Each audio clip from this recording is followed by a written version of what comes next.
Motorun herkese merhabalar. Bugün size çok farklı bir parçayı tanıtacağım. Çünkü burada farklı bir motosikletimiz var.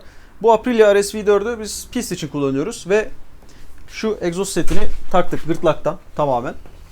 Bunu taktık ama bir tane problemimiz var. Normalde bu motorun orijinalinde şurada bir servo motoru var. Bu servo motoru egzozun valfini kontrol ediyor. Bu valfi niye koymuşlar? Hem egzoz emisyonu hem de ses emisyonunu tutturabilmek için siz buradan gazı açtıkça bu valf de kendi kendine otomatik bir şekilde gazla beraber aynı şekilde açılıyor. Ama şimdi biz buraya komple egzoz yaptığımız için buradaki bu servo motor olmadı. Yok yani artık.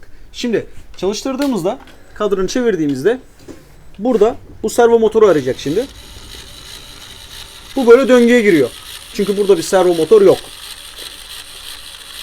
Şimdi bunu geri kapatacağız. Burada Heeltek'in ürettiği bu parça S-Eliminator devreye giriyor. Bu parçayı şuradan hemen araya montajlayıp bu sesi, yani bu servo motorunu tamamen devreden çıkartıyoruz. Böylece servo motoru da aramıyor. Şimdi ben montajını da direkt burada yapacağım. Çünkü bildiğin 30 saniye sürüyor. Paketi açıyorsun. Şuradan bir tane kablo giriş yeri var. Buradaki servo motorun hemen önündeki şurayı söküyorsun. Girişi. Tamam.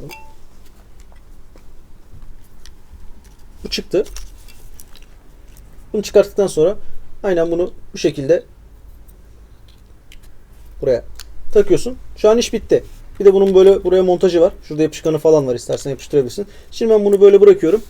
Kadranı tekrardan çevireceğim. Anahtarı çevirdim. Bu kadar. Şu an herhangi bir motor aramıyor. Şu an burası tamam. Herhangi bir problemimiz yok. Şu anda şeyi aramayı bıraktı. Servo motorunu, flapları aramayı bıraktı.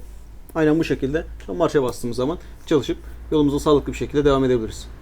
Tabii Heeltek'in bu ürünü sadece Aprilia için değil, bu teknolojinin kullanıldığı aşağı yukarı bütün Yamaha, Honda, Ducati, Triumph, yani aşağı yukarı bütün motorlarda bu parça çalışıyor. Yani gırtlaktan bir egzoz çektiyseniz bu servo motoru da sizde varsa böyle bir şeye ihtiyacınız var. Buna ek olarak pistlerde koşturuyorsanız, şimdi bu servo motoru da şu bu derken 1 kilo 1,5 kilo gibi bir ağırlığı var bunun. Şu parça sadece 200 gram. Yani motorda aslında çok değerli olan bir 1,5 kilodan bu şekilde kurtulmuş oluyorsunuz. Bu da tabii normal günlük kullanıcıyı çok cezbetmese de pist kullanıcıların çok cezbeden bir şey. Heeltek'in bu ürettiği parça hem günlük kullanıcıya hem de ağırlık avantajı vermesinden dolayı pist kullanıcılarına çok güzel hitap ediyor.